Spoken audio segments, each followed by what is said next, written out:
పెళ్ళైనా పండగైనా వేడుక ఏదైనా పట్టుచీరల ప్రత్యేక వేదిక వారాహి సిల్క్స్.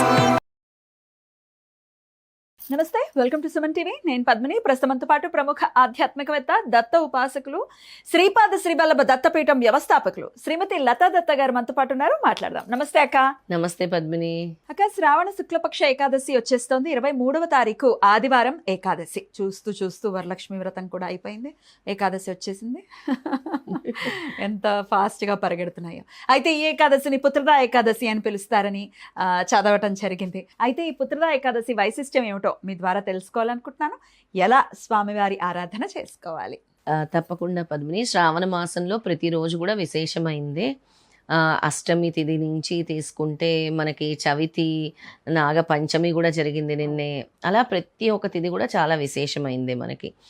ఇప్పుడు ఈ వచ్చే ఆదివారం రోజు అంటే 23వ తారీఖు పుత్రదా ఏకాదశి అని ఎందుకన్నారంటే, ఎవరైతే తన కామ్యం అంటే పుత్రులు కావాలి అనే కామ్యం నెరవేరాలి అనుకుంటే ఈ ఏకాదశి వ్రతాన్ని ఆచరించడం వల్ల తప్పకుండా సంతానం కలుగుతుంది, పుత్ర సంతానం కలుగుతుంది అని శ్రీకృష్ణుడు యుధిష్ఠిరుడికి చెప్పటం జరిగిందనమాట.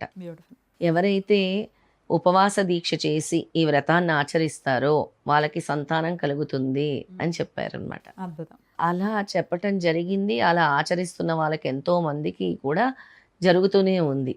ఈ ఏకాదశి అనేది అత్యంత శక్తివంతమైనది. ఎవరైతే ఉపవాస దీక్షలు, అందులో ప్రతిసారి నేను నీ గురించి చెప్తూ ఉంటాను పద్మిని, దానికి మన సంకల్పం గొప్పదైతే స్వామి అలా దారిస్తూనే ఉంటారు. అలా నీకు ఇప్పటి వరకు ఏకాదశి తిథుల్లో అడ్డు అనేది కూడా రాకుండా స్వామి కాపాడారు అని అంటే అది miracle, greatest miracle. 2.5 years 3 years నుంచి చేస్తున్నట్టున్నాను. ఒక్కసారి అడ్డు రాకపోవటం, 15 రోజులకు ఒకసారి 15 రోజులకు ఒకసారి వచ్చినా కూడా ఆ అడ్డు అనేది నీకు అబ్స్టెకల్ కాకుండా స్వామి నీ సంకల్పాన్ని ఎంత బాగా నెరవేరుస్తున్నారంటే, అలా ఎవ్వరు సంకల్పం చేసుకున్నా మనకి స్వామి అవకాశం ఇస్తూనే ఉంటారు.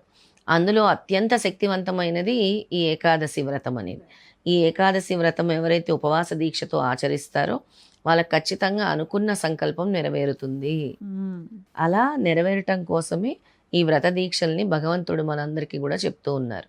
ఇక ఆ రోజు ఎవరైతే ఉపవాసం చేసి తమ యొక్క సంకల్పం చెప్పుకొని స్వామికి విష్ణు సహస్రనామ పారాయణం కానీ, విష్ణుమూర్తి స్తోత్రాలు కానీ, అలా దత్తాత్రేయ స్వామి స్తోత్రాలు కానీ ఏవి చదువుకున్నా కూడా తప్పకుండా మీ సంకల్పం నెరవేరుతుంది.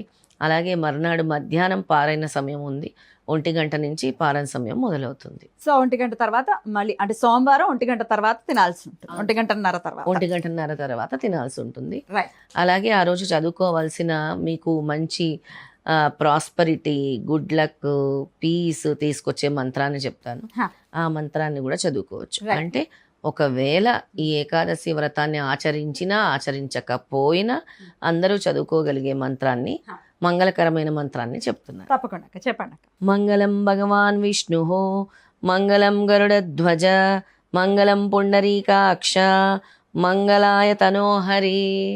చాలా అంటే ఇది మంగళకరమైందనమాట. హారతి ఇచ్చినప్పుడు మనం మంగళకరంగా విష్ణుమూర్తికి ఇచ్చుకోవచ్చు.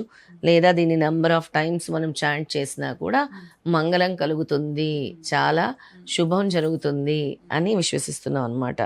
ఇందులో మంగళం భగవాన్ విష్ణు అంటే మే ఆల్ గుడ్ థింగ్స్, అంటే అన్ని మంచి విషయాలు మనకి విష్ణుమూర్తి ద్వారా జరుగుగాక అని అనుకుంటున్నాం అనమాట. తర్వాత మెయిన్ గరుడ నుంచి వచ్చే విషయాలు కూడా మాకన్నీ కూడా శుభప్రదంగా జరగాలి అని వేడుకుంటున్నాం. May all good things come from the Lord with eyes, అంటే కళ్ళల్లో నుంచి లోటస్ ఫ్లవర్స్ లాగా రావాలి మాకు దీవెనలు అని కోరుకుంటున్నాం అన్నమాట. ఇలాగా అలాగే శ్రీహరుడు మాకు మంచి చెయ్యుగాక, మంగళం చెయ్యుగాక, మాకంతా కూడా స్వచ్ఛంగా హృదయపూర్వకంగా మేము ఉండేలా చెయ్యుగాక అని కోరుకుంటున్నాం. Beautiful beautiful. అలాంటి ఒక అర్థం ఉన్నటువంటి నామం. ఎన్నిసార్లు చదవమంటారు దీన్ని? దీన్ని ఒక 9 సార్లు చదువుకోవచ్చు, 21 సార్లు చదువుకోవచ్చు, అవకాశం ఉంటే 108 సార్లు కూడా చదువుకోవచ్చు. హారతి ఇచ్చినప్పుడు కూడా ఇది చదువుకోవచ్చు. రైట్. అయితే ఉపవాసం ఉండలేని వాళ్ళు కూడా ఖచ్చితంగా ఈ నామాలు చదువుకోవటం, స్వామివారికి విష్ణు సహస్రనామ పారాయణం చేసుకోవటం చేసుకోవచ్చు. ఒకవేళ విష్ణు సహస్రనామం పారాయణం చేయలేము అని అంటే ఓం నమో నారాయణాయ జపించుకోవచ్చు.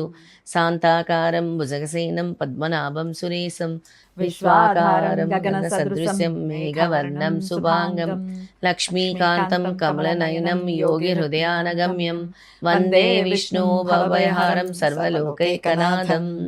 ఇది చదువుకోవచ్చు. ఏం నామం ఉందా అసలు, ఏం నామం అక్క, ఎంత అసలు బ్యూటీ అసలు. బ్యూటీ అసలు ఓం నమో నారాయణ చదువుకోవచ్చు, ఇది చదువుకోవచ్చు. నేను చెప్పిన మంగళకరంది అది మనకి ప్రతిరోజు మనం చేసే ప్రేయర్కి ముందు కూడా చదువుకోవచ్చు. ఒకసారి చదువుకోవటం వల్ల మనకి పాజిటివ్ ఎనర్జీ అనేది ఇల్లంతా స్ప్రెడ్ అవుతుంది అనమాట. అద్భుతం. ఖచ్చితంగా స్వామివారికి దగ్గర అయ్యేటటువంటి ప్రయత్నం చేయాలి. అసలు టాక్సిన్స్ అన్నిటిని కూడా తీసి పడేస్తుంది ఏకాదశి ఉపవాసం కనుక ఉంటే కదా. మొత్తం అన్ని తీసేస్తుంది అనమాట. చాలా బాగుంటుంది, ప్రయత్నించండి. మరి ఈ పుత్రద ఏకాదశిని మన వాళ్ళందరూ కూడా చాలా అద్భుతంగా జరుపుకోవాలని మనస్ఫూర్తిగా కోరుకుంటూ కృతజ్ఞతలక్క. నమస్తే. జై గురుదత్త. శ్రీ గురుదత్త.